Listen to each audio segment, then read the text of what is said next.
The Arctic blast that's been making the last couple of days so cold has produced snowfall, and that has brought yellow weather warnings. Some people, including my 9-year-old daughter, are very much taken by surprise, but she was delighted by the snow this morning on her way to school. Let's speak to Claire Nazir, who's a meteorologist. Hi, Claire. Hi, Asma. I mean, I'm sure maybe I just wasn't paying attention to the weather. I wasn't expecting snow. Should I have been? My daughter asked if she had to go to school this morning, and here in Cheshire we had a little dusting, so absolutely she did. But it has been a bit of a shock to the system, because only 2 weeks ago we were talking about temperatures of 18 degrees Celsius in Scotland, and last night across the snowfields they saw -11. So a real turn of events here with the weather. It came in as a batch of rain, but it encountered the cold air, hence the reason why that rain turned to snow across Northern Ireland, Northern England, where I am, and then further south across the Midlands, Wales, and even down towards the home counties. So yes, some of us have seen some winteriness. And in fact, across places such as Nottinghamshire, we've seen up to 15 centimetres in places. And how long is this going to go on for? Do we know? Well, this cold Arctic blast is likely to remain in place until at least Friday. So we're going to see a hard frost tonight. The rain and snow currently across central and southern parts of England and Wales is sinking southwards very slowly, which is good news. But we do have a lot of snow showers around as well. So there will be some snow through the next few days, namely Scotland, windward coasts in particular, Northern Ireland, North Wales, Northwest England, those sorts of typical places, East Yorkshire.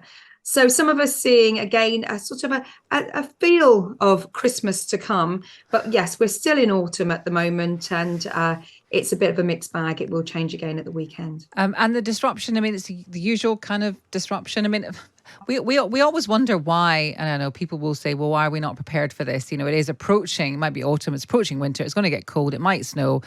Why actually does this disrupt things? Why can people not get, from A to B, and therefore that means that schools are closed?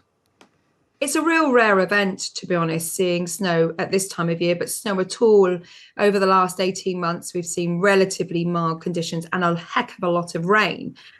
So this type of weather doesn't really happen very often. And so we're not used to it. It's not like living in Scandinavia where they get snow every year and they can accommodate it in terms of how they live their lives. And we don't live like that here in the UK. We can cope with a lot of rain and those dull skies, but certainly when the snow comes, it can turn quite chaotic, and it has done in certain places today. Now, almost 200 schools in England and Wales are closed after the first snow of the season hit parts of the UK overnight.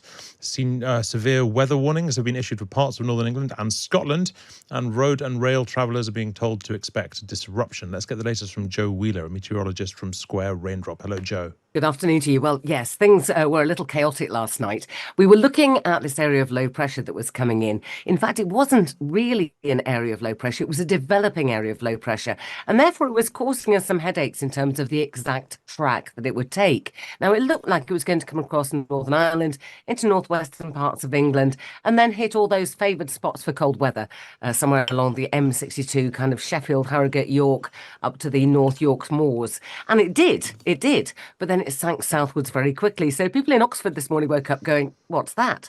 They'd got a covering of snow, which was really quite unusual for them. And of course, the sleety snow mix has now moved on towards London.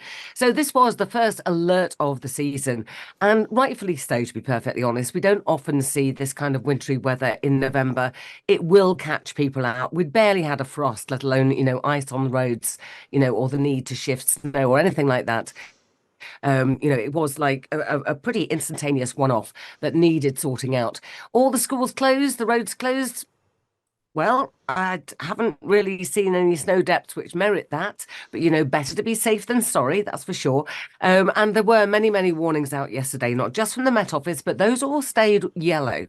In other words, we don't have to broadcast them. They are literally just an indication that we could see some bad weather. But then we saw amber alerts through the UKHSA, which again, I understand we're looking at 2 or 3 days of temperatures, which will barely get above freezing through the day. And add to that, a wind chill is going to feel below freezing all the time. So that meets their criteria. But sometimes I think we're just bombarded with these warnings.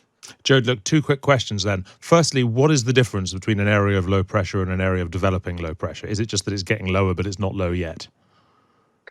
The difference is an area of low pressure is something we can probably cross the Atlantic, say there's a storm, here it comes. And, for comparative purposes, high pressure is a low, flabby thing that doesn't move very fast. Think it's, sitting on the sofa watching, I don't know, the entire box set of Friends. It doesn't want to go anywhere. But low pressure systems are small and spiteful and they move quite quickly. And so we can watch an area of low pressure coming across the Atlantic and go, it's going to go here, it's going to go there. We can see what's driving it. But an area of low pressure which gets caught up in the jet stream develops in and out through the exits. Develops in situ, and so we don't really know where it's going to be deposited and where, what track it's going to take after that. We have to take a best guess. We have to use, modeling, not just from us, but from other places as well, to work out where it is, what's happening with it. So, these are always of interest. And, in so much as people talk about unusual weather, I've probably seen 3 or 4 of these this year, when I can't remember having seen quite so many, over past years. It does pose a problem in terms of forecasting because it's very difficult to identify exactly where the impacts will be. But we do know what it will do and pretty much how it will do it. So we're looking at another low pressure system coming in at the weekend, which is likely to bring a near record storm. We could see some very, very strong winds out of this. And again, as this system coming off the Atlantic meets up with that cold air from the Arctic, that could give us a spell of snow as well. So very mixed conditions ahead for the weekend. Till then, it's cold and at least fairly quiet. Well, that answers my second question as well, which was how likely I am to be able to build a snowman. So thank you very much indeed, Jo Wheeler. Cold weather then, long nights. Are you feeling just a bit of a case of the winter blues? How do we get through the next, how many months could it be? 4, 5? Carrie Leibovitz is author of How to Winter, Harness Your Mindset to Thrive on Cold. Is it Carrie or Carrie? I do apologise. It's Carrie. Thanks so much for having me. Great pleasure, Carrie. So, the winter blues, they do exist. They do exist. The weather and light affects us. So in London, I think there's a 10-hour difference in daylight between the summer solstice and the winter solstice. So you're going to feel that. You're going to feel effects on your mood, on your energy, maybe on your motivation. It's normal to be a little bit more tired at this time of year. Right. So tired we're allowed to be, but not despairing. Well, I think the difference between tired and despairing is really in how you approach the winter, right? So there's a biological reality of being affected by the darkness, but then what you do with that influences how you feel. Is it an opportunity to rest more and be cozy at home and enjoy indoor activities? Or is it really a limiting time of year where you can't do anything, where of course you're just going to feel down? I think that is something we can learn to approach differently. Okay, what are your top tips then? My top tips are, 1, to try to ask yourself, what's better in the dark? All sorts of activities, eating dinner by candlelight, movie nights, taking long baths, stargazing. These things benefit from darkness and you can really enjoy them at this time of year. I also think getting outside in all weather is really a mood booster. We know that movement, fresh air, connecting with nature, those are all natural antidepressants. So bundle up, layer up, put on your waterproof coat, your rain boots, and go outside for a short walk at the beginning or end of your day, and you'll really feel the beneficial effects of that. And then really try to lean into the things that you enjoy about the season. Lots of people who struggle with winter still enjoy the Christmas holidays, the coziness, the rituals, the gatherings. So how can you sprinkle more of that into the next couple of months? Yeah, I mean, it does slightly depend on the individual, but light and lighting can be very significant, can't they? It's so powerful. In Scandinavia, they really practice a lot of what I call big light off, right? Where they're using candlelight, they're using lamps. And this sounds almost fluffy and insubstantial, but really what it does is it transforms the meaning of the darkness from something that is a burden to something that enables a really cozy, restful, peaceful vibe. And so I think using lighting intentionally is actually a lot more powerful than most people think. Yeah. Do you think it's a man-woman thing? Because, and I don't want to offend any men, it wouldn't be the first time if I did, they can be more tolerant of what I call big lights, whereas women like softer lighting. We all love. I've got such a soft spot for a scented candle.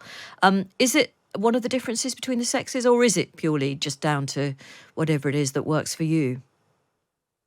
I've heard that before. I mean, I do think that some people are more sensitive to vibes of a place, right? To energy and atmosphere. And in some cultures, that might be women who are primarily in charge of making things nice at home and in other places where we've been socialized to be really sensitive to that. But I think that's not true everywhere. If you look at places like Scandinavia, where they really value design and lighting and coziness, I don't think you see those differences. So maybe in some places, but I think it really depends on an individual's sort of propensity to absorb the vibes of their environment. Thank you so much, Kerry. Kerry Leibovitz, author of How to Winter: Harness Your Mindset to Thrive on Cold.